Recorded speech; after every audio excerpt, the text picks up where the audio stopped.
ઓલું ફળું જે દુકાનમાં પડ્યું હતું ને સાહેબ, એને નાનો એવો લાકડાની એક નાની એવું મંદિર જેવું કરીને પોતાની ઓસરીમાં દિવાલે નાના એવા મંદિરની માલપા 5 કંકુના સાંડલા કરી સુંદરી શ્રીફળ મેકીને મારી મેલડીને બેહારી હો સાહેબ. અને શેઠ મૈડા પૂજવા, પણ મેલડી ધાર્યું કરે ને અણધાર્યું કરે છે. લાંબી આંગળી કરે અને મેલડી આંગળીના ટેરવા માથે હાલી જાય. ખાલી શેઠ એટલું જ બોલે, ક્યાં ગઈ મારી કાળિયાની મેલડી? ત્યાં તો સાહેબ આમ ધાક ધાગા મેલડી. શેઠ બોલે ને મેલડી પૂરું કરી દે. પણ સાહેબ વાતની હવે મજા છે. મંડાણના માંડવા વાળા મરી જાય, ધર્મ કોઈ દી કોઈનું મરતું નથી. ધર્મ તો અજર અમર છે સાહેબ. નગર શેઠ વાણિયાનો દેહકાળ થઈ ગયો સાહેબ, જેને 2 દીકરા હતા, એક 15-17 વર્ષનો ને એક 12-13 વર્ષનો. વાણિયાનો દેહકાળ થઈ ગયો. પોતાની જન્મ દેનારી અને 80 વર્ષ એની ડોસી ઓસરીની ધારે ખાટલામાં પડેલા. પણ સાહેબ જેના ઘરનો મોભ ભાંગી જાય ને, જેના ઘરની માલિકા કોઈને કહેવા વાળું કોઈ નહીં.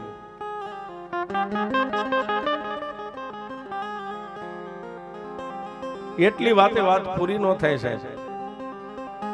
પણ માથે 12 મહિના ત્યાં પોતાના બાપનો દેહકાળ થઈ ગયો એટલે દીકરા હેડી હેડીના ભાઈબંધુ હારે અવળા રવાડે સડી ગયા છે.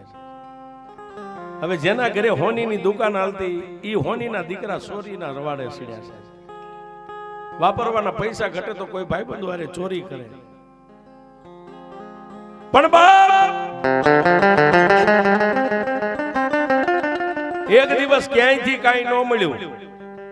ઘરની માલમાં પોતાની જનેતા હુતી છે, એક બાજુ ગઈટી ડોસી હુતા છે, એક બાજુ પોતાનો ભાઈ 15-17 વર્ષનો હુતો છે. અને સાહેબ 13 વર્ષના દીકરાએ નાનું એવું ટેબલ મેકી અને મેલડીને લાકડાના પાલખમાં જ્યાં બેહાર્યા હતા ને, એના બાપે હોનાનું 17 માથે ચડાવ્યું હતું ને હોનાનું 17 મેલડીનું આમ કરીને આમ ઉતારી લીધું છે. ઉતારી પોતાના ખિસ્સાની માલપા નાખી અને બીજા દિવસે ભાઈબંધોને આપીને વેચીને ખાઈ ગયા છે.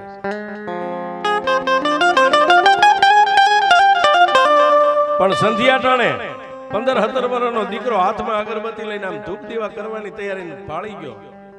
પોતાની જનેતાને કીધું કે માં મેલડીમાંનું 17 નથી. ત્યાં સુધી તો કાંઈ નહીં, પણ સાહેબ 80 વર્ષની પોતાની ગઈઢી માં જે ખાટલામાં હોતી હતી ને, એને જઈને કીધું માં મેલડીના પાલખની માલિપા હોનાનું 17 નથી. અને સાહેબ 80 વર્ષની ડોસીના નાભીમાંથી શબ્દ નીકળી ગયો કે કાં તો કાળિયો દેવી પૂજક ખોટો, હે કાં તો કાળિયો દેવી પૂજક ખોટો, કાં તો એની મેલડી ખોટી, અને કાં તો એનો વડવો ખોટો હોય. આ મેલડીનું મંડાણ માંડવા વાળો. નકર મેલડી જો અહીં બેઠી હોય અને એના આંગણામાંથી એના ઘરમાંથી દરદાગી ન જાય અને 3.5 દીની માલિપા જો કોઈ સોરને પસાડીને મારે નહીં ને, હે તો એને મેલડી નો કહેવાય. આજ મેલડીના પગ ભાંગી ગયા હોય. અને એ મેલડી આજ 80 વર્ષે મેં તને કોઈ દી નથી કીધું, પણ કાળિયાની મેલડી તને લાંબી આંગળી કરીને કહું છું કે મારે સોર જોઈને કાં તો સોરની લાશ જોઈ 3.5 દીમાં. સાહેબ ડોશીને ખબર નથી કે મારા દીકરાનો દીકરો જ સોર છે. જા જા કાં તો સોરને લઈ આવીને કાં તો સોરની લાશ મારી નજરે લાવી તો હું તને માનું. કા સોરની લાશ આવે ને તો હું તને હવા મણનો તાવો મેલડી કરીશ. 80 વર્ષની ડોશી ખાટલામાં હોતી આટલું બોલી ગઈ છે.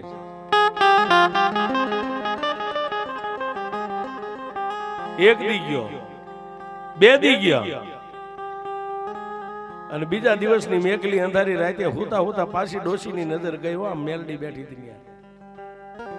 શું બેઠી છું સાહેબ? જેના ઘરેથી ગયો ને એને ખબર હોય.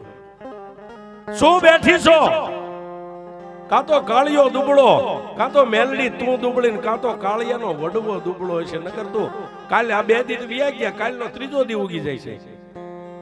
મેલડી દુબળી થઈ ગઈ, તારામાં હાલવાની હલ્લો નહીં. સાહેબ બીજા દિવસે રાતે 10 વાગે ડોસી આવો ટકોરો કર્યો ને પ્રભાતના પોરમાં પોતાના ભાઈબંધો હારે તળાવની માલિપા દીકરો હોનીનો નાવા ગયો, જેને 17 સોર્યું હતું. આમ ત્રીજો દી ઉગ્યો અને પાલકની માલિપાથી હવા વેતની નાગણી બની અને મારી મેલડી ઉતરી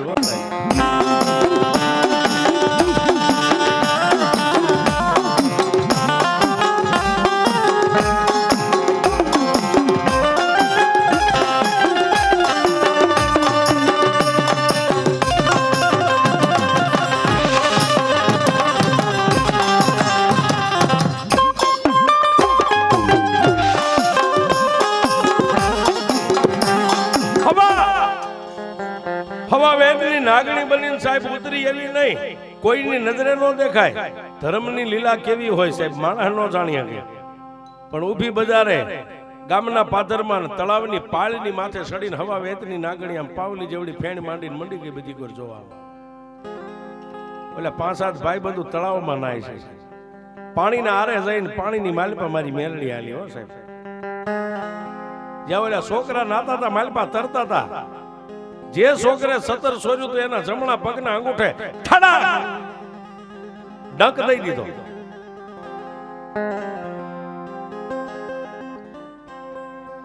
ડંક દઈ દીધો. પણ સાહેબ નાતા નાતા છોકરાએ આમાં અંગૂઠો પકડી અને બાજુમાં ભાઈબંધોને એટલું કીધું મને કઈ કરડી ગઈ. હડડાટ પાણીમાં તરીને કાંઠે આવ્યા ને સાહેબ, નાગના કઈડેલા હાડા તણીથી જીવે પણ મેલડી કે હું જો નાગણી બનીને છોટી જાઉં ને બાપ, હું મેલડી કોઈને ડંક દઉં, જમણા પગના અંગૂઠે ડંક દઉં, ડાબો હલવા દઉં તો હું મેલડી નો હોય.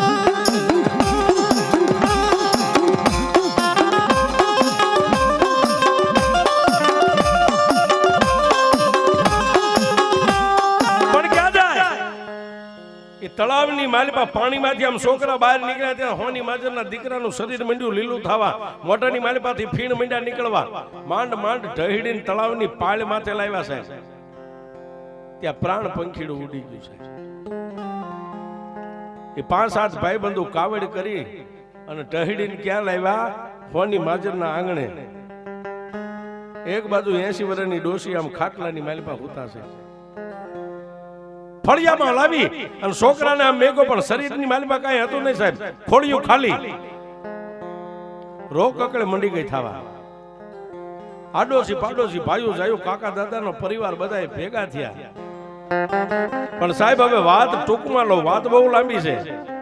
પણ દીકરાને કરગઠી કહેતા નનામી તૈયાર કરીને સાહેબ, નનામી દીકરાના સબને આમ ઉપાડી નનામીમાં હુવારીને માથે ખાપણ ઢાંકી અને કાસા હુતરના બંધ લેવા માંડ્યા ને. બંધ લઈને કાંધિયા જે આમ નનામી ઉપાડવાની તૈયારી કરે ને ત્યાં બંધ તડોતડ તૂટી જાય છે. ફરીવાર બંધ લીધા, પાછા કાંધિયા આમ નીચે નનામી ઉપાડવા જાય ત્યાં બંધ તૂટી જાય છે. આખા ગામની માલિપા ખબર પડી ગઈ સાહેબ, હોનીના ઘરે દીકરાનું અવસાન થઈ ગયું છે, પણ નનામી ઉપાડે ત્યાં બંધ નનામીના તૂટી જાય સાહેબ. માણસોના ટોળે ટોળા માંડ્યા જોવા આવવા.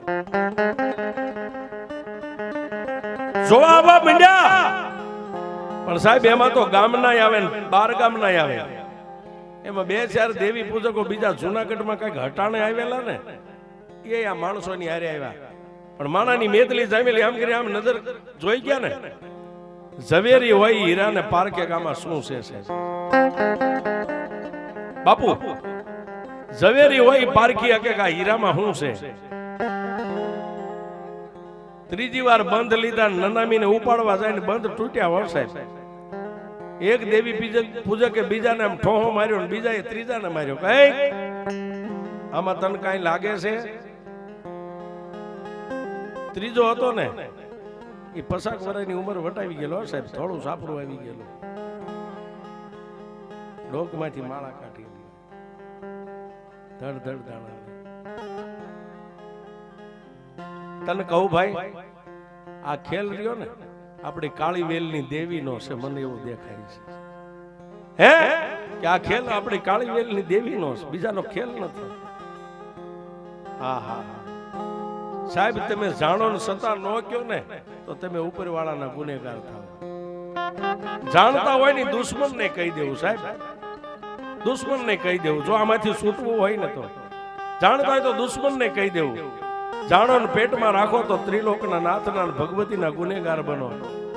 આગળ જઈ એક હાથમાં માળા છે અને પછી ઓલા હોની માજેનો બીજા બંધ આમ લેતા ને એને કીધું ભાઈ હવે બંધ નો બાંધશો, એ તમે ગમે એટલા 5 થી બંધ બાંધશો તો બંધ એ કઈ રહેશે નહીં. કેમ? આમાં દેવી મેલડીનો માર છે. હોની માજન કે મેલડીને મેં માનવી નહીં. તેથી એક હોની માજનના દીકરાને બાવડું પકડીને એટલું કીધું કે તારે દેવીને જોવી છે ને, હે પાણીનો લોટો ભરી લે. પાણીનો લોટો ભરીને જેટલા માણા ઉભા હતા ને એની માથામાં અંજળી ઉડાડ્યો હશે. હે દેવી, અમારી નહીં પણ અમારા આગળના કોઈ વડવાનું કઈ પુનારત હોય ને જો માળાની માલિપા તે મને માર્ગ દેખાડ્યો હોય ને, હવે ઊભું રહેવાનું વદાડ નહીં હો સાહેબ. ત્યાં તો 13 વર્ષની હોનીની દીકરી આમ બેઠી બેઠી રોતી હતી ને, એના ખોળિયાની માલિપા